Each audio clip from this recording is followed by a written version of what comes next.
Hello, welcome to Paxton Road TV. I am Sam Spurs for Life, and this is your weekly edition of Talking Points, episode number 53, where we talk all things Tottenham, what happens during the week, games, etc., analysis, talking points, as the title of the show is. And as always, we cannot say we don't have much to talk about following that, whatever you want to call it. Whatever you want to call it, midweek yesterday, the post-match reaction from Jose Mourinho. I was going to say, you think it's Jose? it wasn't, wouldn't you? But it's from Antonio Conte. That's how much it's bad. So yeah, we're going to have a bit of a chat about that. But before we start the show, please make sure you hit that like button, subscribe to the channel if you're new, share all around the content, and comment in the comments section. I'm joined in the house by Paxton Road regulars, Darius 3K, Sean Hurl, and welcoming back. It's always delightful to have her on this channel. It's Tanya Leona. Welcome everybody to Talking Points episode 53. How are we? Good. I mean, I don't think the world could be any more chaotic, and Spurs obviously has to follow suit. So chaos is at Spurs as well. But I mean, I don't know what my approach is on this. I kind of have maybe a different approach to some people, because maybe this was kind of expected and maybe it's just come a little bit sooner than people thought. But I mean, we're here to discuss, so I'm kind of interested to hear what everybody has to say about this, to be honest. It is. What I will say, having watched it yesterday, watched the game, then we obviously did the show post-match. We was all down in the dumps. We was all like, what's going on? How can we go from Saturday to that? And just, it's just terrible. It was just such a high and then such a low. And then obviously you have to kind of caveat that with the same thing for Conte. He's just come out of a game, seeing what happened on Saturday, then seeing that, and emotions may have got the better of him. But the thing I will say is, though, he mentioned it twice. So straight after the game, he had the post-match kind of like, straight after the pitch sort of interview, but he repeated the same rhetoric in his full post-match conference. So he did say he wasn't emotional. He did say it was things coming from his heart, from his head, wherever it is coming from, but it was certainly explosive. Let me start with you, Tanya. What was your immediate thoughts post the game yesterday and then seeing what Antonio had to say?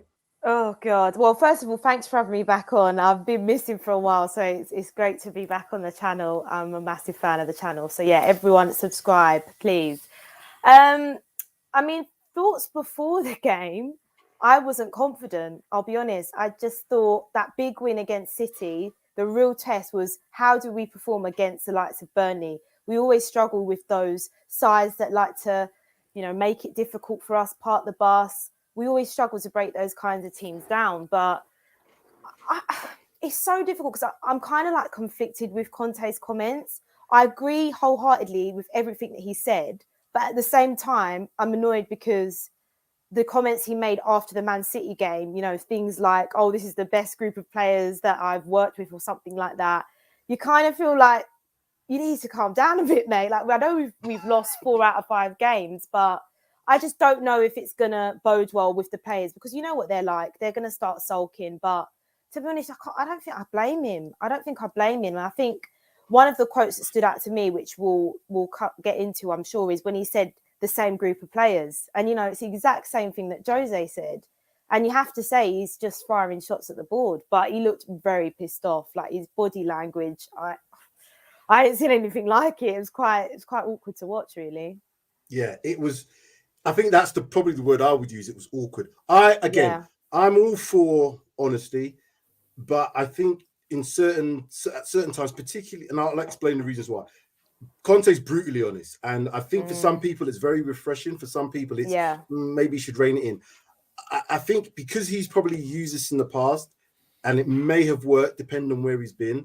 It has some, benefit. However, I'm just not sure that our squad, our club, our team are mentally tough enough. I think we're fragile.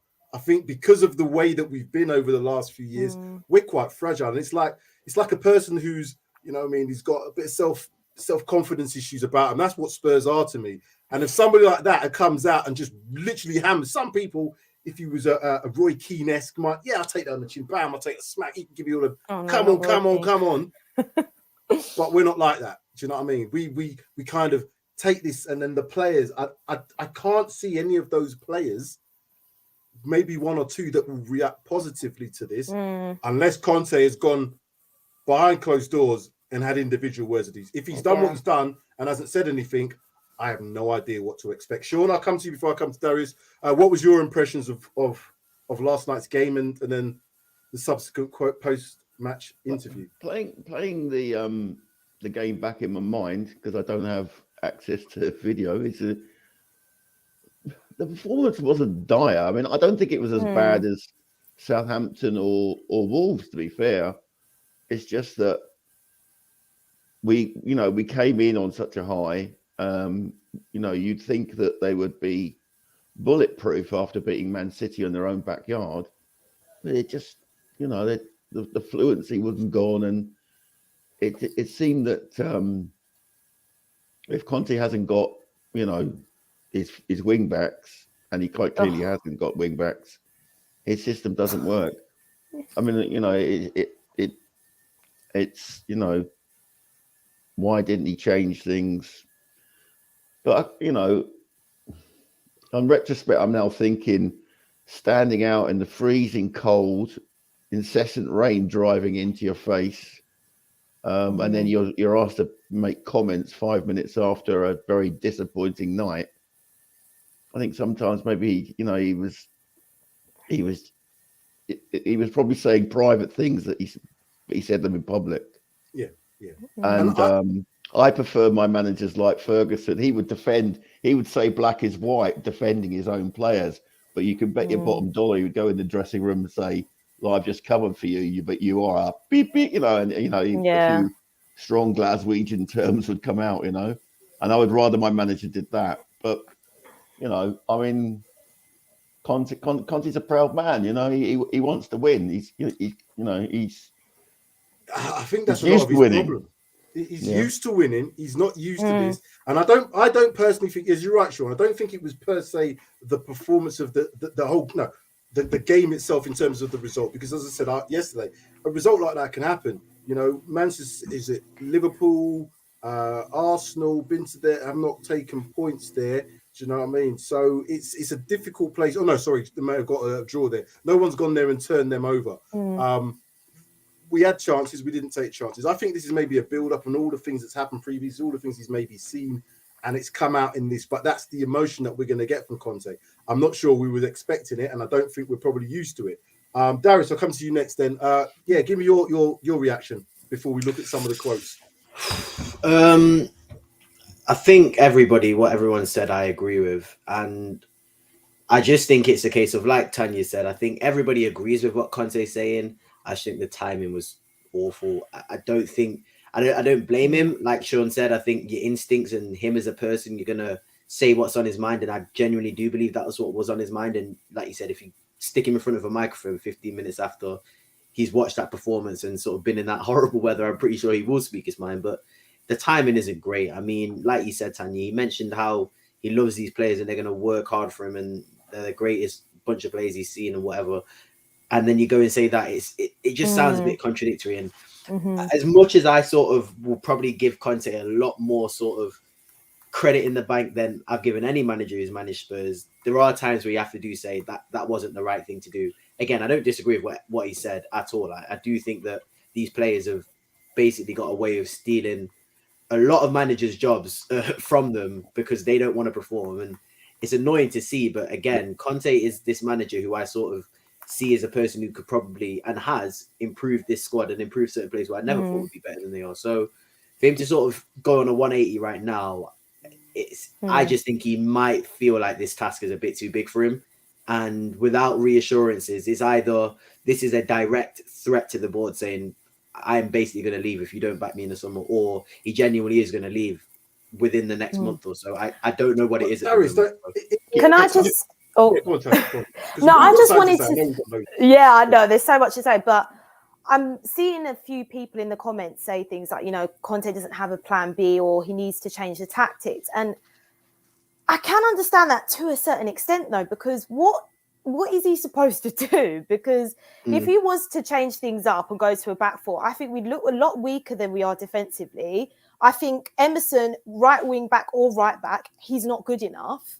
So what is he really supposed to do? And I think the midfield options, don't get me wrong, I completely agree with Ndombele, Lo Celso, Dele going. But if you're not going to replace them and your only options are Winks, Bentancur, Skip, and I'm missing someone, aren't I? Højbjerg. I mean, where's the creativity? And I think that's what we missed in that game yesterday. I think those are the types of games that I remember under Poch that Eriksen would kind of help us out with, because he had that, eye of a needle pass. He can help us, break teams down.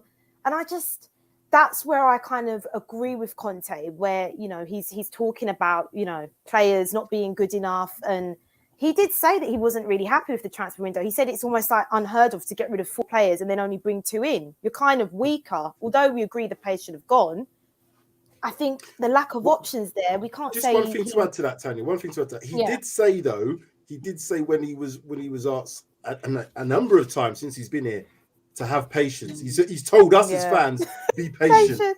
Be patient. God. Be patient. Spurs fans, be patient. And so, really. So we got Saturday. He was very hyped, and he's like, yeah, the best group of players we've got. So he's hyped all of us up.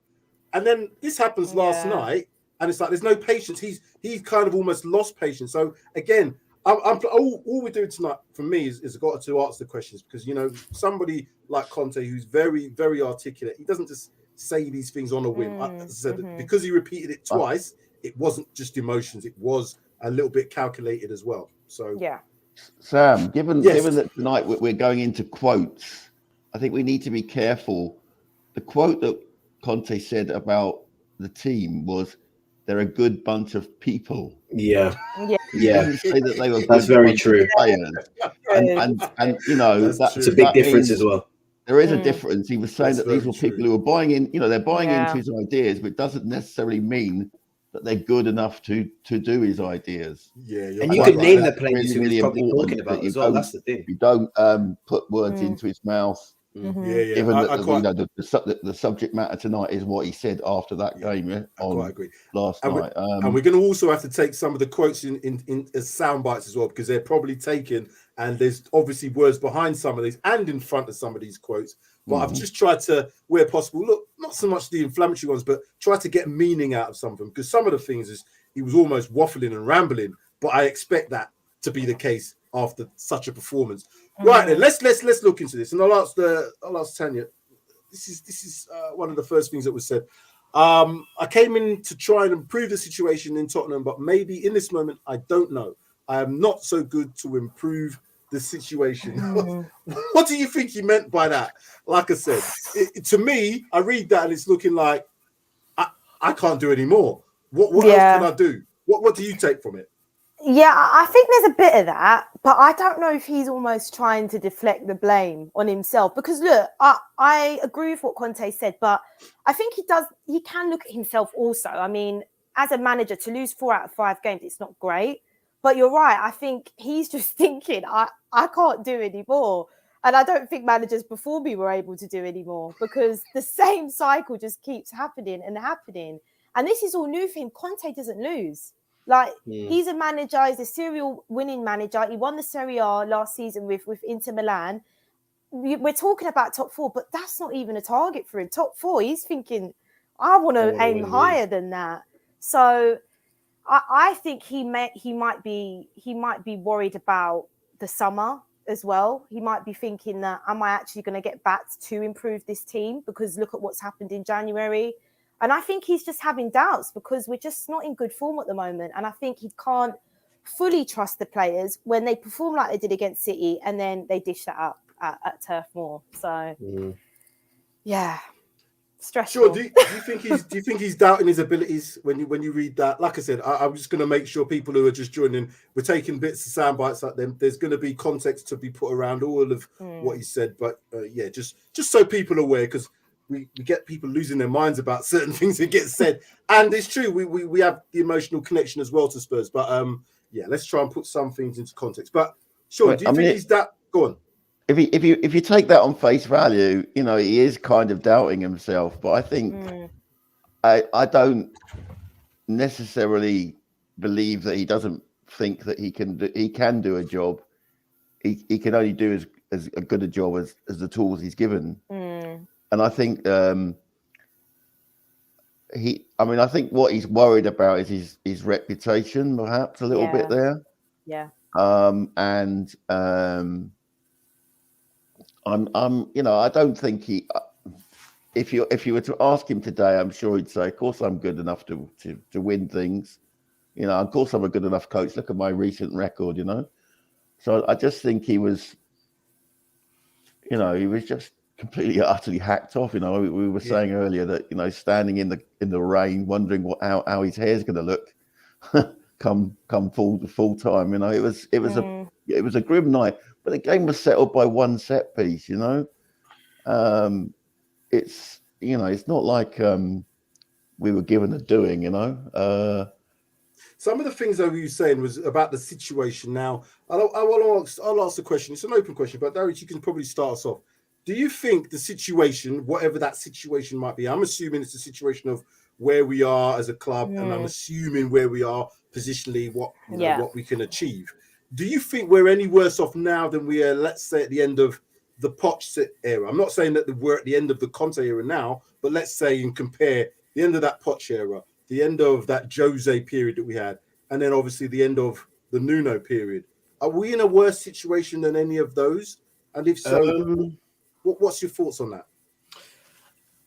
I don't think this quote, it confuses me, this quote sometimes, because I agree with the quote, but at the same time, I would agree more and I would back Conte fully with this quote if sort of he was screaming for a right wing back in January per se, because you've made this quote and it's sort of like, what can you do now the window's closed? You've got to sort of go with it for 6 months. Like, if again in the summer you didn't get backed, and we all know that you need to be backed, again, if you make this quote after the summer window and there was not really much going on, I would 100% agree with you. But it's just, again, it's a time, and it's like you're sort of saying something that we all know that it doesn't really need to be said out loud. It's like, we know that the team's crap and we know that we have to wait until the summer, but there was no sort of attention to the right wing back situation that we needed to sort of address in January. So I sort of agree with him, but then at the same time, it's like you knew what to expect once February the first hit, and you have to just get through. You're only playing a game a week now, with potentially cup games as well.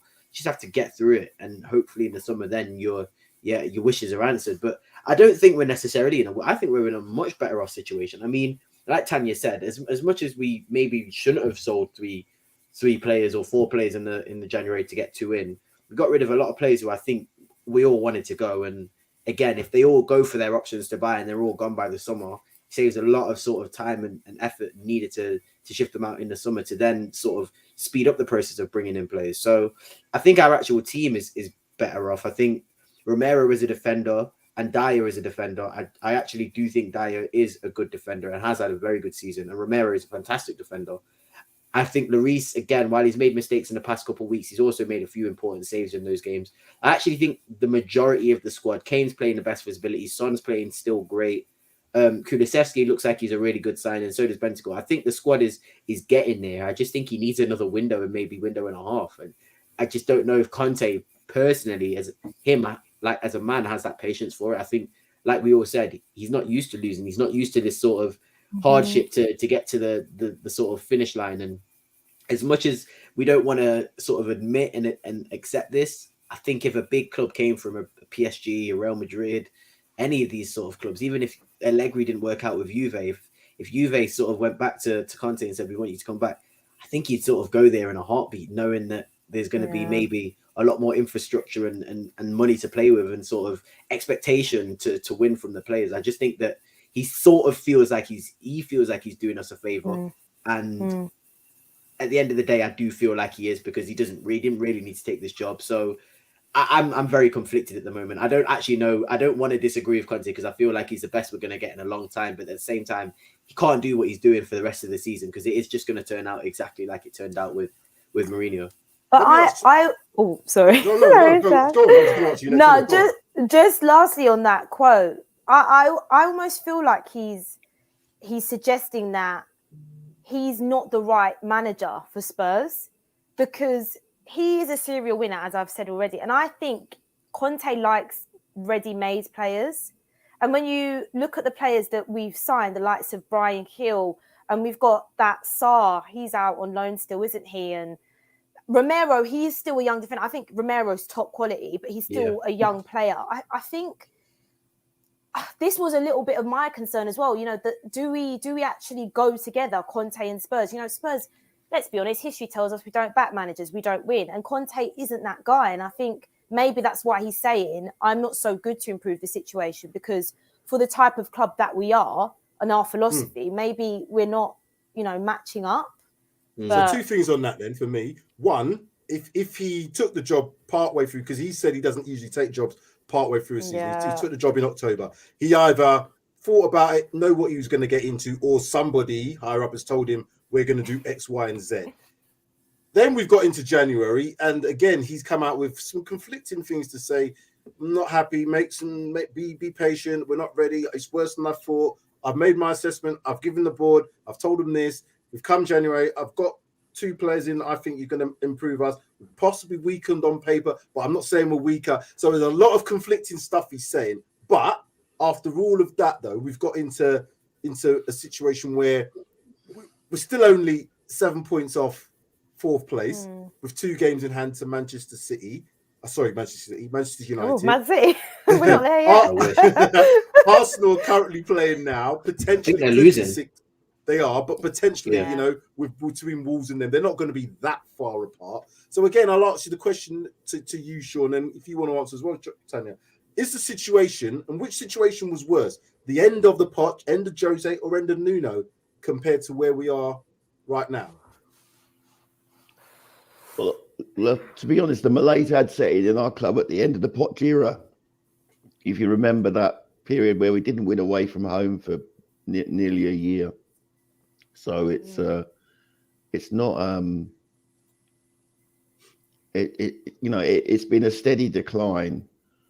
I would say that probably we're in a worse situation than the Poch era, and it's kind of we're in a better position because of the manager than we were under Mourinho.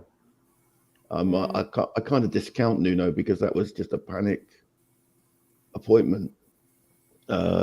And that was a madness that went on last summer before the season started. Do you think that's also had a domino effect on what's happened now? That's the right phrase, a madness. Because that could have had such a bad effect. Imagine Conte came in the summer, Sean. Do you think that could have had a bad effect? Worse off than Pochettino, but better than we were under Mourinho.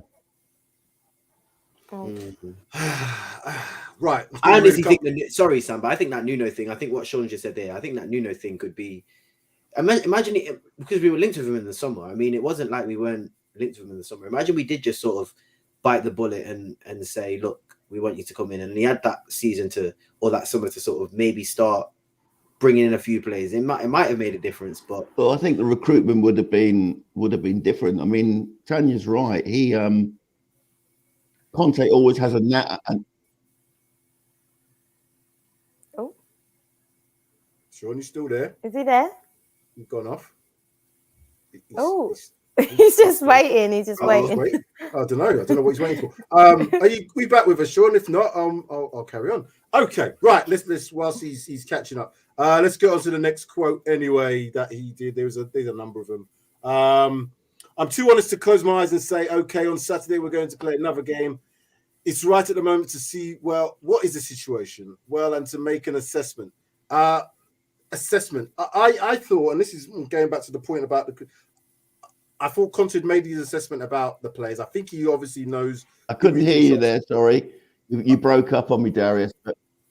Oh, he's come back. Oh, he's back. He's been polite. I think he's proper behind.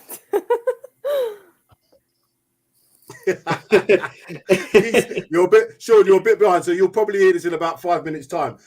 So we're just gonna carry on this one. Can you hear me? Yeah, we can, mate. But your stream's a little bit behind. Darius, I'm going to ask you what, again. I missed Darius's contribution. Looking at the assessment, I'm going to have to put you onto mute at the moment. Just looking at that contribution, that statement there. what is the assessment he's talking about? Is it just a case of the players that he's made a judgment about their abilities? What else can he assess? Because if he has going to have another assessment, what can it be? It can't be about who we're going to get this month because there's no transfer window. If it's about the summertime, he already knows the summertime window is not going to start till July 1st. So what other assessments does he need to have that's going to make a difference for the rest of the season for us? Don't you think he's talking about an assessment of himself? Like he needs to assess the situation at Spurs, and he needs to assess whether he actually wants to still be the manager. That's how I'm reading it. Because I'm not gonna, when you actually dissect these quotes, it's actually mad. Some of the things that he's come out with. When you see it in black and white, it's crazy. Like, if you put the previous managers we've had's names next to these quotes, there would be a lot of people calling for heads and sort of. People would agree. People would definitely agree, but because they aren't of the quality that Conte is, if this was Jose last night, we'd have lost our minds. We'd be saying there's no way he can stay at the club. He's toxic. He's this, he's that. He's trying to break everything up. But we're taking a little bit of a different view of it because the difference is because we're seeing improvement. That's why we're seeing improvement with Conte, and we're seeing the direction he could take us in if he is backed. I just think that what Tanya said is right. I just think he's sort of. I think he's and this is not a bad thing. Again, I'm using these words, but they're not. I don't mean to make it sound like I'm sort of hating on Conte. He's a very selfish person, and he thinks about himself, and he wants to win first and foremost. I believe.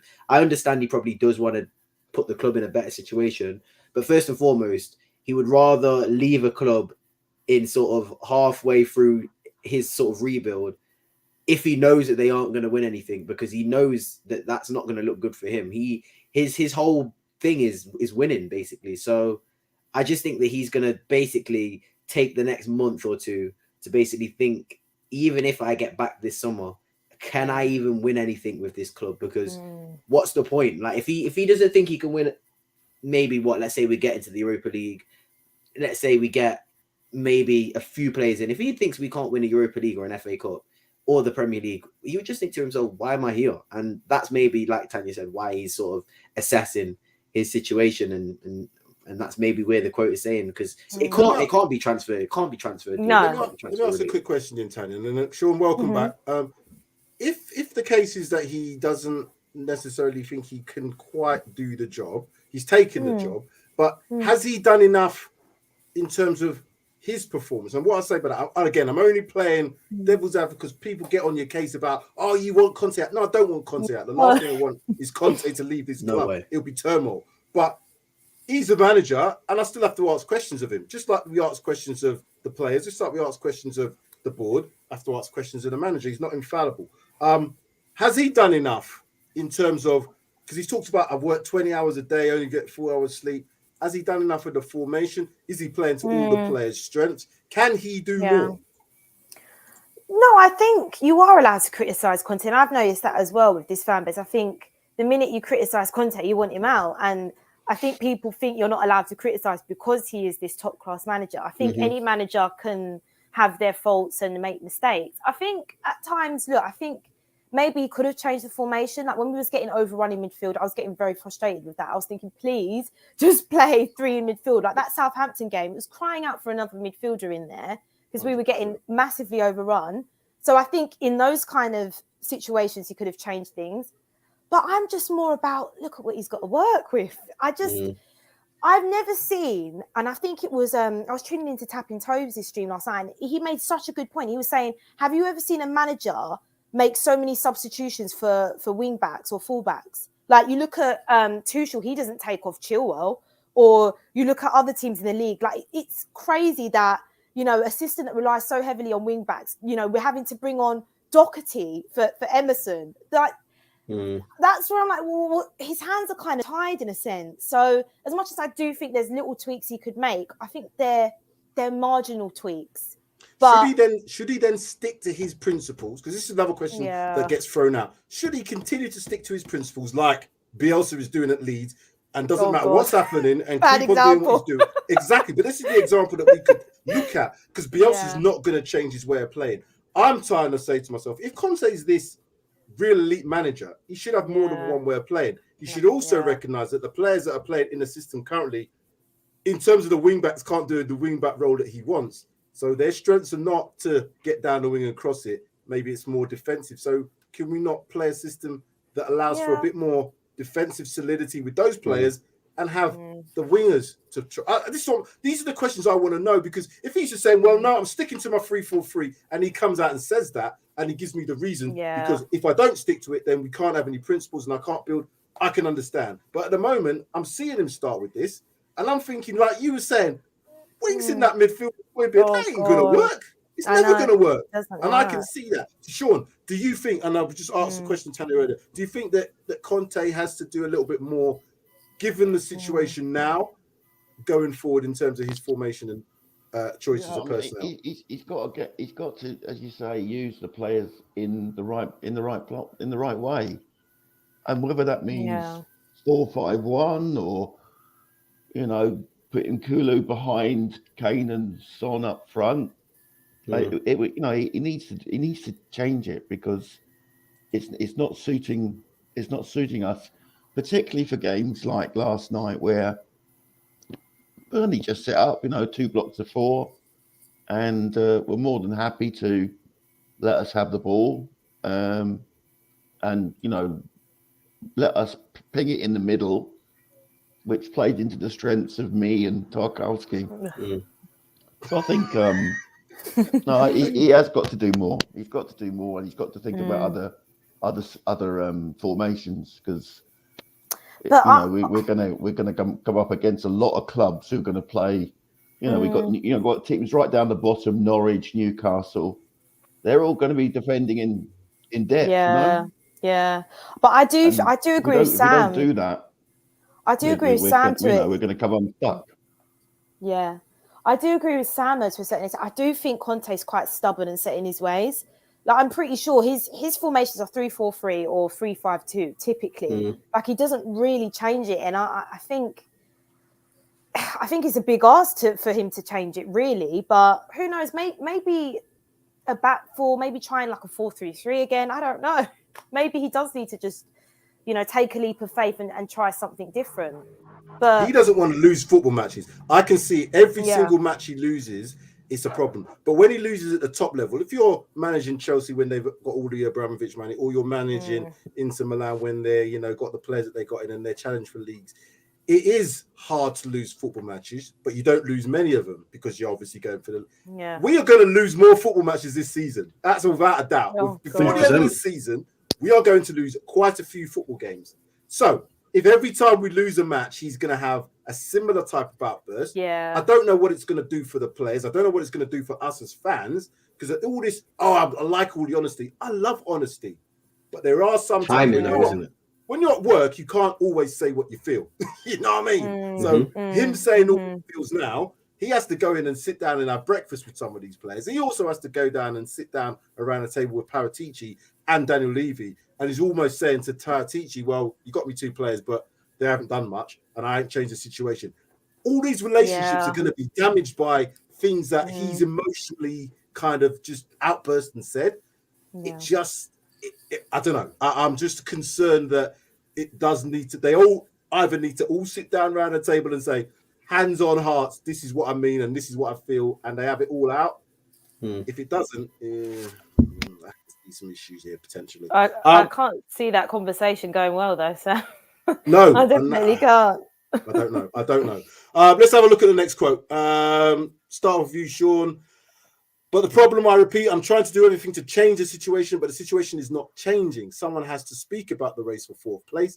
And the reality from the last 5 games is we have to pay attention to not fight for the relegation. So clearly saying top 4, well, I'm reading from this, top 4, you can forget it.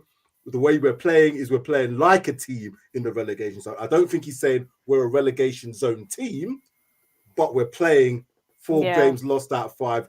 That's relegation. I don't think we're playing like a relegation team now. I just think the form's just like a relegation team. I think the Wolves game was disappointing, but then again, we improved in the second half. Southampton game, again, disappointing, but mistakes, and we didn't actually play terribly. Stats don't actually look that bad. We actually had quite a few attempts. And then the Burnley game, again, 1 set piece. We had chances. We should have won the game, but I don't actually think we're playing similar. I just think you know what? He might just be very unlucky at the moment. And I think, is it Leeds and Everton's our next games?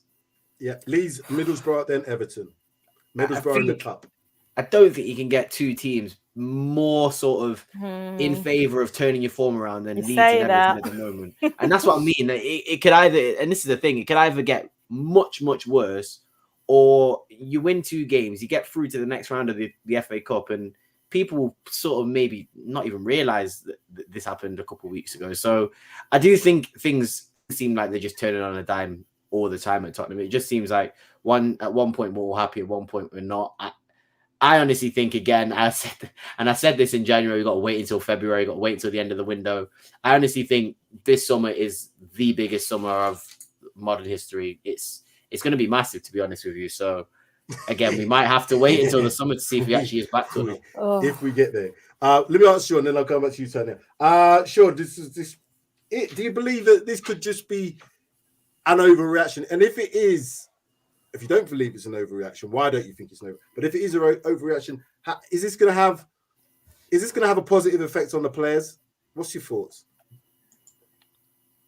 Do you know, when he was uttering these words, I wonder whether he never really thought about what the players were going to think. You know, that this, as I said earlier, this is a private assessment that he shared publicly. And I wonder whether he was just so thoroughly miserable to lose again, particularly as we thought he turned the corner on Saturday, you know, against City. I think if we lose to Leeds, sorry to say, I think if we lose to Leeds, he might actually. Yeah, I think that's the end. Yeah. Listen. I've said yesterday, there's no Leeds. Can't lose to Leeds, especially the way Leeds play as well. Tailor made for Conte ball. Like he should be running rings around Leeds. Yeah, honestly. We should be. But that's the thing. We should be. But I said personally, we should have beat Burnley. I know Burnley were going to make it difficult, but I just think quality-wise, we've got enough. And it's like this team, it's so frustrating because we're just not consistent enough. And look, for me, top four is out the window after we beat Wolves and Southampton, because what will get you this top four is consistency. And we're just not consistent enough. And I think all of these quotes, all in all, I just think he's frustrated. I think he can't actually comprehend how we can perform like that against City. And then it's like, you know, we play against Burnley, and when the onus is on us to have the ball, we don't know what to do with it. We're like hot potato, to me, to you. You know, he's just getting fed up of it, I think. And I think in some ways he's probably expected that Burnley result. I think. And I think it's like, God, you've done it to me again, lads. Come on, like. This sounds really bad, but like, you know how we sort of mentioned about Conte and Tottenham being sort of a marriage that was never really meant to work out. No. Again, it might not have worked out, but still, I think we're very, very, very lucky to have him at the club right now. And he's improving us significantly. But what I will say is this can't continue, if you know what I mean. Like, it will just get to the same point where these players will throw him under the bus. And like I said, I don't think Conte is going to wait 4 months till the summer if these results continue. The only thing is, and again, this may be me being a bit wishful and hoping maybe that there is light at the end of the tunnel. It's not going to be doom and gloom, but I do believe there are managers out there at the moment that would better suit Tottenham if we were to sort out the entire infrastructure of the club. That I don't think is going to happen. So that's why I just believe once Conte goes, it's going to be like back to hysteria, back to panicking again, which is why I want it to work so badly. Because really, honestly, I think we all did say when he first joined, if we don't win a trophy with Conte, may as well just wish it goodbye. I don't really see who else is like, there's no, The thing is, this is not an unusual type of behavior from Conte. I think this is the point. No, it's not unusual for him. We're just not used to seeing it or having it, because we've gone from Nuno, who I was like, Nuno, say something more. Oh, he was so boring. Come on, say some more now. You're only saying 5 words here. Oh my gosh. He was a robot. I wanted to shake him. He was, Exactly. So we've gone from that to having no sound bites, to having nothing, to having somebody literally saying, okay, here you go. I'm going to give you everything. And it's like, oh, hold on, too much. Don't put someone back in the box. I think that's where we're at. You know, if we can accept that he's going to have these outbursts, provided we know that he's not just going to say, oh, F it, I'm off. I'm comfortable with that. But at this moment in time, I don't know whether or not he's going to say, F it, I've had enough, because this lot are so shit, I can't believe how shit they are. But he's literally already said in these quotes that you don't care about the wage. He said, Yeah, I'm he's one of got them people ambition. where, like, I don't really, I know that if I, and I said this earlier on, if he leaves, let's not pretend like he will not get a job straight away from another club that will probably be in the Champions League. So I just think if sorry, he Tanya. does leave, if he does leave, for me, I think the board and the owners have got absolutely There's no no hiding place. Like, Yeah, honestly, and I said this the moment we hired Conte. I said, if this goes tits up and he walks out, or if things end horribly, where do we as a football club go from here? And where do the owners go? Because it's too many now. Like, Conte is top class, and we are so lucky to have him. I honestly don't even want to think about him leaving, but like where do we go? Where do we go? I'll ask that question to everybody. Where do we go if he does? I'll be honest with you. I just think that it will be a case of almost like a soft reset. And it won't happen, but that's what you'd have to do. You'd have to sort of start. And again, there are managers out there. I think that sometimes us as Spurs fans, maybe with Conte being there and thinking that he's won so many leagues, now we're going to win the league. Maybe we do need to sort of just take a step back and properly just start again, because we got very, very close. Don't get me wrong. We got incredibly close with Poch. And if we were going to win the league, it would have been then. And I do believe that managers like, for example, like Graham Potter, like Ten Hag, who maybe aren't the best managers in the world, if you build a squad and you have the right director of football who's going to bring in the right players, who, for example, like Ajax, I mean, they aren't the richest club in the world, but they know exactly what they're doing. And they bring in the right players for the right guy. And that infrastructure allows them to sort of be consistent. We're never going to win the league with City and Liverpool and Chelsea in this league. I don't think it's going to happen anytime soon. But I'd love to win an FA Cup. And I'd love to sort of go all out. Over top four. And people might kill me for that. But I want to. At this rate, if Conte does leave, I actually don't care about top four, because it doesn't, to me, I know that a trophy would now, I've seen now, that a trophy would do a lot more for this club, I think, just in terms of morale, just because I think everybody's just sick and tired of waiting now. And I think maybe after you've won a trophy, maybe that morale and maybe that belief just does start to flow, because you've done it, like everyone says. And again, I'll hold my hands up and admit, like, I used to say, oh, just getting over the line is nothing. You need the players to do it. But maybe sometimes you do just need to win something. And at the end of the day, if you have a good manager, and there are a lot of good managers out there who prioritizes one league or one cup, and says, look, I need these players, and you give them the right players for his system, I actually do think that, like you said, look at Leicester. You can win the cup. You can beat you. We beat Man City 3-2. I mean, on one game basis, you can do it. So even this season, Conte could easily go and win that FA Cup. I really do think he could. It's not, I'm going to say, and might be unpopular, if we were to get, I don't know it's not going to happen, because I don't think mathematically it can, but I don't think it's going to happen. If we were to finish 17th and won the FA Cup, me personally, I'd be so happy. Yeah, I'm doing. I think Conte would probably stay. I think if we won the FA Cup, I think he would probably stay. But obviously, he would want guarantees. He just wants to win. Like you said, everybody knows he just wants to win. But I think another. Sorry, Sam. I think another thing that we're missing here is Harry Kane. I think if Conte goes, he's definitely gone. He's not signed a contract. Don't forget. He's out of here, because 100%. I'm telling you, I think the reason why there was that whole, obviously Kane's always wanted to leave, but I think, when it was Nuno's first couple of games, he was on the bench, he weren't taking Nuno serious. And I think Conte's been a massive game changer for Kane. You've noticed it's improved him as well, change in form. Yeah, he's improved. I think if Conte walks, I tell you, he's gone. And then what on earth do we is it 2 years this summer that Kane's got his contract? Kane's going to run his contract down and leave on a free transfer. That's what it seems like to me as well, Sean. But is it 2 years? Is it 2 years he's got in his contract? Finishes next June. Next June. That's when Conte's contract runs out. Next June. No. Kane's contract. Kane. Oh, sorry. Sorry. I think it's 2 years this summer. 2 years this summer. So if you think about it, this summer, I don't think people understand how huge this summer is. This is how I imagine this summer goes. Conte turns it around. We do all right. We maybe get 4th or 5th. He stays. We get a good summer. We get back. Kane signs a contract. Or Conte leaves in the summer and Kane leaves in the summer, because you don't sell a player with a year left on his contract. 2 years is the time limit where you go, right, look, we're either getting rid of you or you're signing a new contract. Because with a year left, like Sean just perfectly said, and like we've seen with what Kylian Mbappe's done, perfectly fine because he's still loved by that team because he plays well. You could hold out for a year, you could hold out for maybe 2 years and get whatever move you want. So for me, if they are going to sell him, they will sell him this summer. And if they don't sell him, I think Kane will just say, I'm going to suck it up for 2 years, run down my contract, and then I can go for free. And then nobody can tell me anything. So this summer, a lot is dominoes is basically what I'm trying to say. Conte is the leading domino. If he decides to say, you know what, like Tanya said, I'm out, there's not a chance in hell Kane's staying. There's no way Kane's staying. And at 31, Kane will still be marketable. And he'll still be fine. Exactly. Yeah. Look at Lewandowski. Look at Lewandowski. Exactly. You 2 years left. 2 years left is it's the time length on your contract where you have to make a choice. You either sign an extension or you go. So sorry, Sam. Too much sense. He's hurting. Harsh truth, is it? Harsh truth. Hurting my ears. Because if you're on top of that, you think about the players that can fall. We're losing. What's his name as well? Did he sign a 2 year or was it just a 1 year extension? Who? Hugo Lloris. Lloris signed. I think it's 2. It's 2. So we've got a bit of time on him, but he's gonna say, you know what? Should I have done that? Son again. He's got another 2 years on his contract, I believe it was.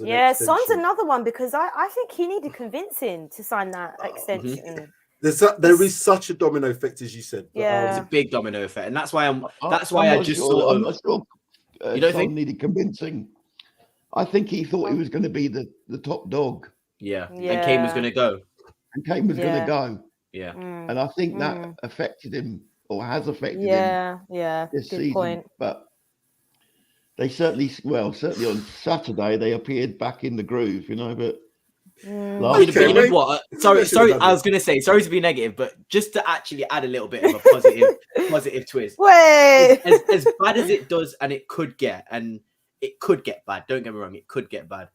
I look at teams like West Ham, and if you do things right, and if you actually sort of buy in the right players and really commit to a manager and give him what he needs, you don't actually need to spend a lot, and it might not take as much time for it actually to turn around. It's just making the right decisions. That's what I just can't trust this board to do. And as well as that, if you think about it, our situation, I know people say, well, listen, if you compare what's happening with Leicester this season, they're in a lot worse a shape than we are. But I think it's because we're so polarized because we've got Conte. I think it was he was seen as being the savior. And I think when you've got that mantra as being the savior and it's not being saved, then it's like, well, but it's only been 4 months. It's only been 4 months as well. Exactly, and that's the point. It's only been 4 months, one January window. I mean, what was Conte really expected? Like, if he was to, like I said, all these quotes make more sense after summer, where you've got a whole summer to sort of maybe get your players in. But let me read this one out then. I think Tottenham called me to improve the situation, but I'm too honest. He loves the word situation, doesn't he? Just love it.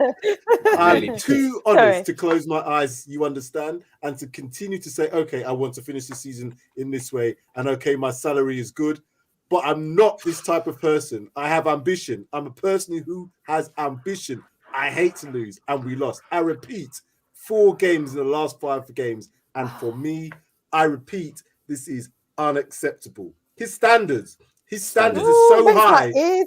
That is why I can't. This is what we have to. That's why I'm telling you. If we lose to Leeds, that's why I'm telling you. 5 out of 6 games.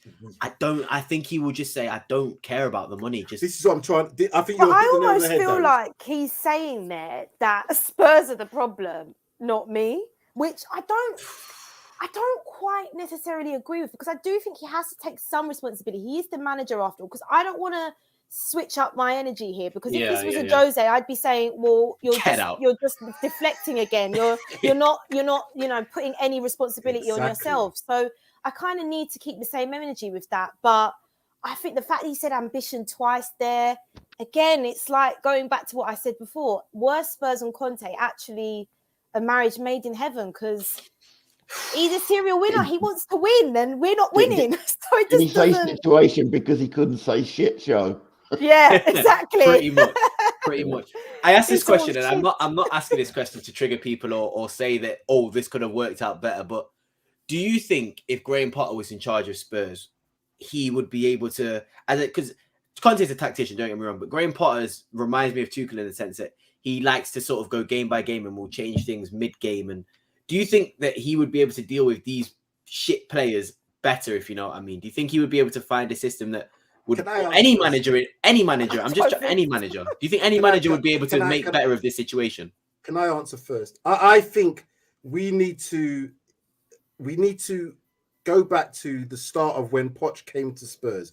That's when, because what Poch did, he didn't come in with a massive reputation, but he came with an ability to show, he can do his job. He could just coach, but he also had the ability to have players on his side. He made, not friends, I wouldn't say he had best buddies, but we knew he had a little bit of a clique of players that he relied on. Yeah. That clique worked with him. So they were his buddies, he could rely on them, but he was also able to talk to the other players that weren't playing all the time and get them to come in and do bits and pieces when the others weren't available.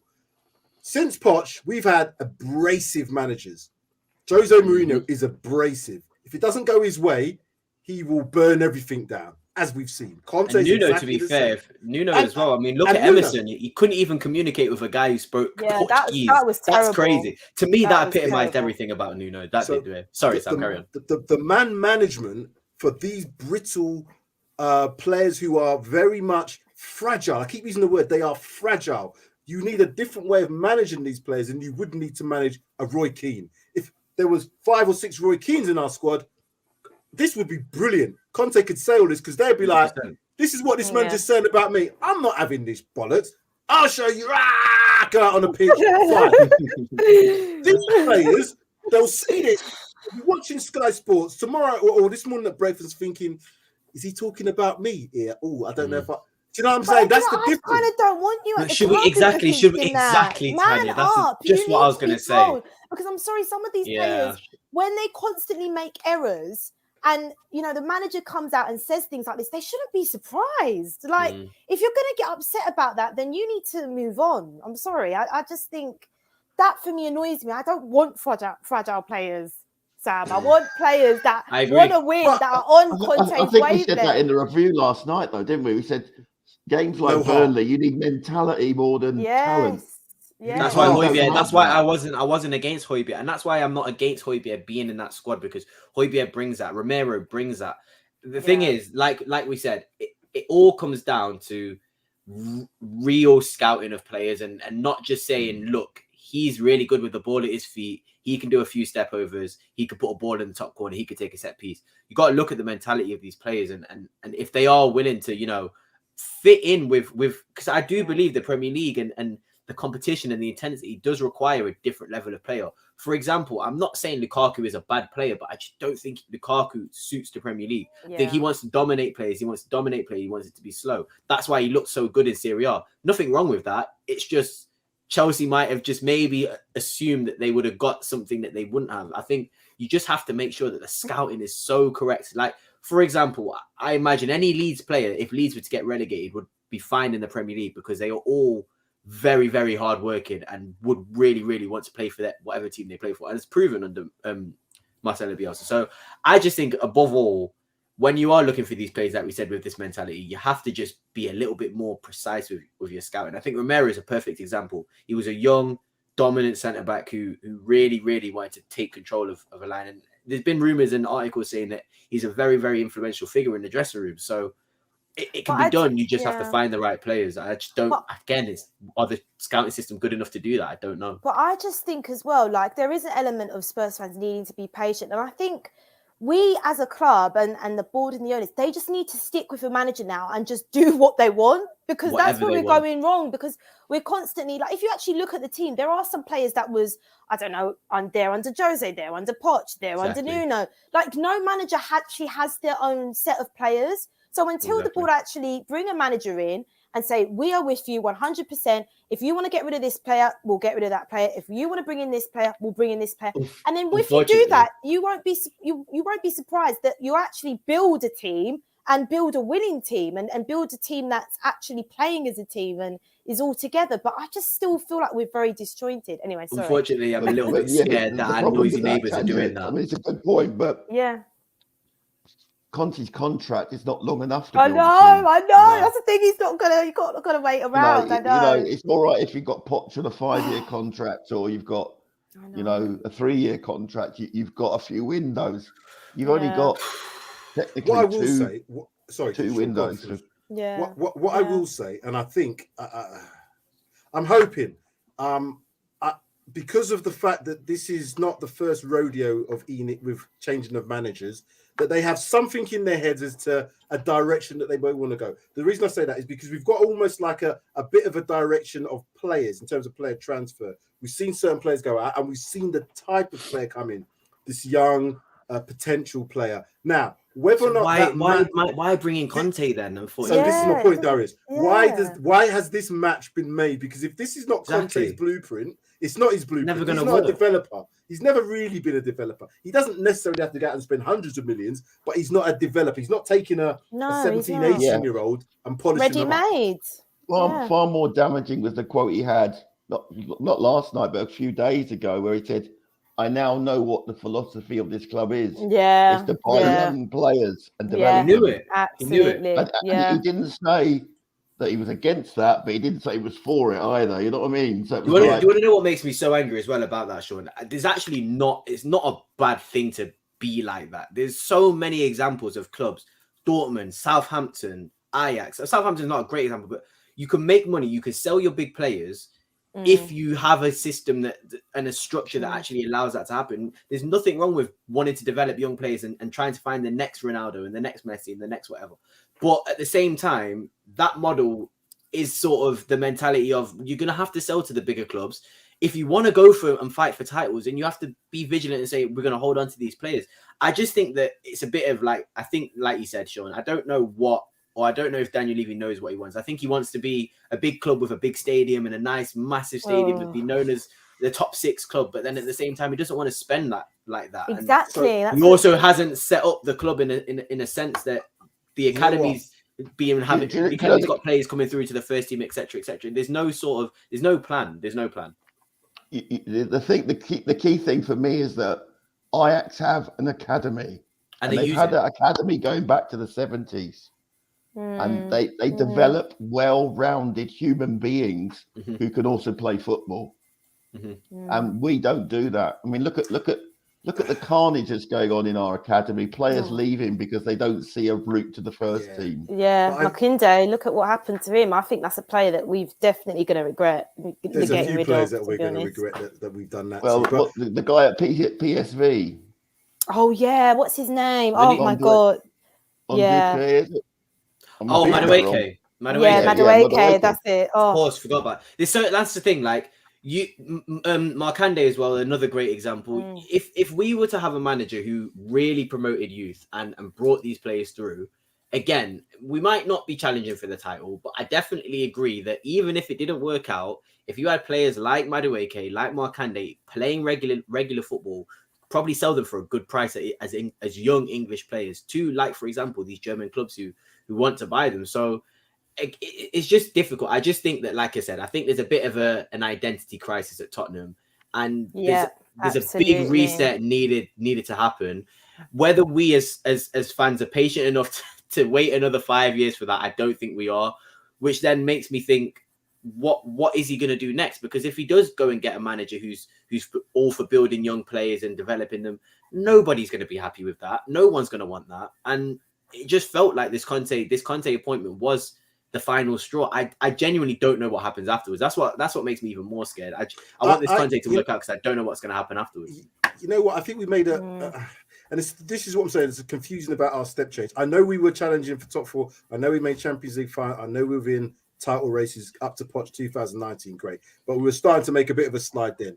We then got in a manager in Jose because we thought that he's going to then bring us trophy success. I don't know why we thought that. I didn't think at that time, unless you're going to spend hundreds of millions, you can't challenge for the title to match the likes of Manchester City and Liverpool. Absolutely not. They're way ahead. Chance. There's absolutely there's no possible way you can do it. So even if you brought Conte in to challenge to win the league, the step changes too much because we're not in that league anyway. So it's going to take a step of 2 years to rebuild, then a step of 2 years to actually play to that level. So you're talking a 4 to 5 year plan, realistically, to get from where we are now to challenging, in my opinion. Exactly. Really. But Conte has not ever done that step change. Why did we get him then? It's like, it's so odd. Because in my opinion, the board are trying to show that we have got ambition. Because if we'd have gone for someone like Brendan Rodgers or a Graham Potter, after Jose, it would have been, Outraged. well, you're not wanting to win anything. All you want to do is build again, and we ain't got time to wait another 5 years, which is what we need to do. So we difficult. went down the Nuno route, which was all fucked up and wrong anyway. That was a mistake. I know that was a mistake. But then we went back onto Conte as this, right, we're going to challenge again, but only give him an 18-month contract. I think it's desperate. I think it might have been a little bit of a propaganda sort of appointment where you sort of, when I saw Conte sort of in holding that Spurs shirt for the first time, I couldn't believe it. I was like, me either. What the heck? I couldn't even be against anything that was coming out of Tottenham then, because I'm thinking you managed to get one of the best managers in the world in. I think it almost sort of gave them this small couple months of almost no criticism until they got to the window, and now we've seen the window happen. It's not great, and now results aren't happening. It's all going a bit downhill. Again, Mo and Joe put another manager in the comment section, Hasenhuttl, who's doing amazing at Southampton. Yeah. As crazy as it sounds, he started crying after he beat Liverpool. I'm not having a manager doing that. But this is the thing. As bad as it I don't want that emotional. I don't want that emotional. This Conte, I do believe that he probably would have been a better match than Conte, because if we were never going to back this man, it would have never worked out, and we are wasting another year of our time. Where again, if we had just, like I said, gone for a manager who was similar to Poch, from that time where we got Mourinho, a little bit of continuity, then this all wouldn't have happened. It just seems like you've gone from Mourinho, now you've gone to Nuno, now you went to Mason, now you've gone to Conte. It just seems like there is no idea what they want to do. The reason Conte is coming is because they've said, right, we're going to have full-on protest in this stadium outside the club every day, because don't forget how bad it was in that stadium when Nuno made that substitution with Bergwijn. There was you could hear it on Sky Sports. I wasn't at the game, but I could hear it on Sky Sports. We want Levy out. I've never ever heard that before ever. So I think this was if we don't get Conte in, they're going to be all over us. And now it's going badly. I don't know what to expect. I really don't know what to expect. But I do want to wait till everything's a panic, Darius. Everything's a panic. It's all a panic. It's November 19. We got Mourinho because we wanted a shortcut back to the Champions League. Exactly.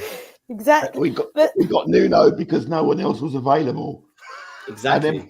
And then we got Conte thinking he'll get us a shortcut back to winning our trophy. And the thing is, Levy. Everybody's like, he's definitely going to sign that extension. He was never. I don't think he was ever going to sign that extension. But the thing is, again, we're so negative. He could turn it around as much as. Do you not think he could turn it around? No, hold on. I think he can get some degree of success, but you're building on top of shaky foundations. Our foundations are not there. What I mean, we've got no long-term vision. We've got no real strategy. We've got no strategy in appointing managers. You can't go from Jose to Ryan Mason to Nuno back to Conte again. That's no strategy in that. There's no connection. You haven't got the playing. These are the owners, people. These are the people running our club, and we wonder sometimes why we're in the state that we're in. It's crazy. Here's a path to make us happy. We've got to win the FA Cup. We need to win 4 games, and this is what I mean. No, but Sean is so right in saying that, because we beat Don't forget, we beat Man City last week, and that was an incredible performance. And I do believe that we can, with Conte, beat any team on the day. It's Liverpool, just except for Chelsea. And Chelsea, I don't think we beat Chelsea. But you're right in what you say. We beat Middlesbrough, and is it the quarterfinal? Are we in the quarterfinals now? Or are we going to it's fifth round? They beat Arsenal. They did. Was it Man United? Yeah, they beat. No, they beat Arsenal and Man United, and they beat Leicester as well. So it's going to be a tough game. But if we beat Middlesbrough, we there's something to look forward to still this season. And again, like Sam said, 2 games in hand, you win them. I mean, I was only joking. The other day, one of them's Arsenal. I suggested that we concentrate on our best players for the cup games and then play our under 23 for the league. I'm for that. I'm for it. It means we win a trophy. Do it. As much as we joke about the FA Cup and finishing lower down the league, I keep saying, I feel to myself, I need to talk about it more. The change in mentality that will bring is huge. It's not just because it's the FA Cup and it's not that meaningful. It's the mentality shift. It means that the players can win. It means that we can go into games like yesterday and say to ourselves, we can win. They went into yesterday's game, and after a certain player went off at half-time, when Bentancur went on, I said to myself, we can't win this game. And if I'm thinking that, the players, some of these players, just gets rid of the anxiety, because I think Spurs fans, you know, when you go to a match, I can sense the tension. You can sense that we don't believe we're going to win the game. 100%. And I think, honestly, you're right, Sam. The minute we actually win a trophy, like, I honestly hope I'm alive to see us win a trophy. I will start to think, you know what? We finally got over the line. I can now believe that when we go into another competition, there's every chance we can win it because we've done it. But when you're constantly bottling it, I think psychologically it does play on the players. It does play on them. And this is they what just the think, oh my God, is. we're going to be Spursy. We can't win because we've not done it before. And everyone's going to be talking about, oh my God. If we win it the next time round, we've got this. And this is why Conte can't operate in this environment, because all he knows is and he said that he's got no affiliation to any club, but what he has got is he's got passion for his job, and he's got passion for what he achieves. So when he wins, we see it. He's jumping into the bloody crowd. He's jumping into his mates. He's jumping in with the players. He wants to win. But some of his players... Never forget Manchester United winning that FA Cup after Ferguson had been there 5 years. And look what happened to them. Yeah. Look what happened. They had 27 years of underachievement. Underachievement. Yeah. I'm going to put the last quote up. And there's another one. Oh my God. There was loads. I had loads. To be honest, I cut this down. I had about 10 slides, and I thought, I can't put this. This is too negative. I'm going to be getting. I didn't realize he said that much. To be honest. Oh mate, he said loads. He gave a number of interviews. Yeah, so, you know, that these could come from more than one interview. But I think this came from the press conference. You know, the press conference afterwards, not the one he did straight after. The one he does with, the one he just asked, someone asked him one question and he went off. Do you know what that question was? Apparently that question was related to whether he'll be managing the game next week. Ooh. And now you probably got annoyed that they were saying that, but that was apparently the question that was asked, was something about, will you be here next week? Brooke asked him a question about the game and he said, I don't want to talk about the game. I want to talk about something else. And that's when he just went, the stream of consciousness came out, you know. This is where this all came from. Italian James Joyce, you know. Just, this all came from that. So I'm going to read that out for those listening. I won't accept this. I want to try to improve the situation and also to make assessment, use the word assessment again, with the club, because if we continue in this way, maybe we have to pay great attention, because the league, we can finish 10th, 12th, 13th, the same way that when I arrive here, the same position. Again, I look at that and think, lying. Not lying, though. Yeah, he's not. He's really honest. Sam. At the end of the day, he is not lying. Sugarcoating anything there. Because Wolves are beating Arsenal, Southampton are doing well. He's really not lying. But again, what I'm saying is, Tanya made the point. He wants to be at least in Europe next year. Yeah, I know you shouldn't be saying that out loud. But again, it's sort of the case of. I support that, because that was what the great Billy Nicholson said. If we're not in Europe, we're nothing. Sean, hold on. I'm going back to Tanya's point. If Jose had said these words I'm telling you, I would have lost my shit. I would have lost my mind. What are you talking about? You can't just come here after 4 months and you're talking like, shut up, Jose. Get out. You've done this at Man U. I never wanted that fraud in the first place. He was a dinosaur. He was a fraud. Neither. This is the thing. That's a major difference, Sam. And the worst thing is now doing it to my Italian club. Oh, in Rome, I know. No. That's the thing. We can see improvement, so we're all willing to side with. And it's not even just the fact that we can see improvement. It's the fact that all of us, every single day we wake up, we go into StreamYard and we keep saying all the stuff that Conte says. And it's literally coming from the manager's voice now. So you know what? In a way, it's very, very nice to hear. But it's just, for me, the timing is everything.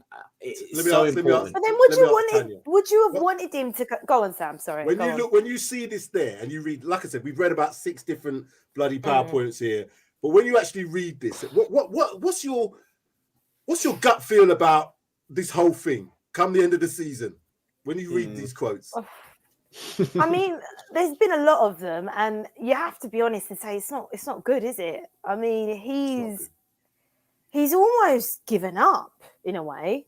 I think when you hear quotes like this from managers, and Jose, he said certain things, Pot said certain things, and that kind of was the beginning of the end. And I feel like, I really hope it isn't. But from when he's talking about 12th, 13th place, which, as Darius said, he's not wrong. But I think when you hear it from the manager, it's not a good sign, is it? And I just think, again, players are going to be looking at that and thinking, oh, he doesn't trust me. And it's going to be that whole thing that's happened again. But it's so hard because I was going to say to you, would you have wanted him? What would you have wanted him to say after that game? I mean, we have lost 4 out of 5. Do you want him to come out and say, oh, we've been great, we're going to improve, we'll keep, because that would annoy people as well. So it's so true. I agree, 100%. The problem with this is the truth actually hurts. And that's all it is. The truth hurts. He's telling us the truth, but we don't want to hear it. It's like when someone tells me, oh, you're not good at that. You don't want to hear it, but you know it's the truth. Yeah. And this is all it is. All what he said is the truth. And this is why people have to kind of don't be like, oh, right, Conte is emotional, but he's done this before. He's going to do this. So as long as we're prepared for this, I just want him to kind of come out in the next press conference, whether that's tomorrow, which it should be tomorrow, and say, yeah, I was a bit emotional. I said some things, just like how he did. He kind of backtracked after that Sky Italia press conference and said certain things to kind of say, well, I didn't mean this, it meant this. I'm hoping that he does a similar type of thing. If he comes out tomorrow and says, yeah, I meant that. I meant every word. We're done. I'm telling you that factually. Yeah. Who knows? Who knows what Conte will do tomorrow? I mean, I'm waiting for my notification from Alistair Gold saying Antonio's coming up. You know? Oh no, I've heard Levy's not happy though. Which would you be happy? That doesn't surprise me. It doesn't surprise me, but it's just interesting. I'm hearing that he's going to have conversations with Paratici, Levy, and I just wonder, what is the energy in that conversation? Is he actually saying, "Oh, you know what, I was fired up," or is he going to Levy and Paratici saying similar? Levy's only upset because his firewall is breaking down around him. He brought in Paratici to try and keep away from the transfer. He's cooking. To try and he brought in Conte to keep us happy after the nonsense of Nuno, and it's all going to. I was going to say a bad word there. We're going to the soft stuff that falls out of people's bottoms. I want to come round to all of you to get your final thoughts, but I just want to say again, I always have to say this on the stream. I am not Conte out. I am not saying that Conte is not a league manager. I'm not saying any of that. As well there, definitely. Yeah. Any of that. What I'm saying is there's a problem here. And if he's telling me these sort of things, and if he comes out and says it, regardless of whether it's emotional or not, there's a lot of truths in here. And we've got to be mindful about what people say, because if he was to walk before now at the end of the season, I have no idea what it's going to be like for us as a club. I have no idea what it's going to be like if he walks in the summertime, but I would hope that we'd have more time to sort things out in the summertime. We thought that in the summer. Look at last summer. It took weeks for a manager, didn't we? Oh, Tanya, this is what I'm saying. Sorry. You talk too much truth. I'm sorry. Too much truth. Going on 2 days. You've been away. Just come and drop too many truth bombs. I know. Oh God. All right. Okay. Let me come around to you, Sean. Just sum up what you've from yesterday. And is there any positivities to be taken from yesterday to go into the game at the weekend? I think that's the question. The next game. Apologies if I've been a bit quiet. I'm struggling with a really sore throat, and but I can't really add to the wisdom that's coming from my left and up above, because you know what is there to disagree with? We know the players, the squad is not good enough. Yeah. And it's we need to just strap in. It's the roller coaster, except we've gone straight from like a kid's ride to the Grand National at Blackpool. Where we're worried about we're going to keep our wits about us. As I say, I just want to see us have a run at the FA Cup. No. Middlesbrough's going to be tough. Wet Tuesday night up on the northeast, and that Spence is obviously fired up because he's in the sights of Arsenal and ourselves as a potential move. I just hope that Conte was just in a bad place when he was interviewed, and that he will stay with us. I desperately want him to stay with us, but it's we need to be looking at Lily Whitehouse, that footbridge. Where Mr. Levy comes across and watches the games, and you know, ums and ahs. You know, I think he's got a terrible ego, and he gets bruised so easily. So if a manager's dropping the truths that Conte did the other night, then you know, I worry that he'll do a madness. You know, like sacking, it's that word, Sean. It's a madness. I know. I blame that on you. To be fair, I would never have said that. But you know, sacking Yol at half time or whatever. Sam, you know? isn't it? Typical Sam, do a madness. I That can vouch that one, Sean. I can vouch that one, Sean. That's a definite phrase of mine, Sean. But the way you're saying it now, sure. he's saying it with too much. It's with too much panache on there, and it's like oh, shit. Bro, I don't think so. Darius, as this gonna pan out for the rest of the season?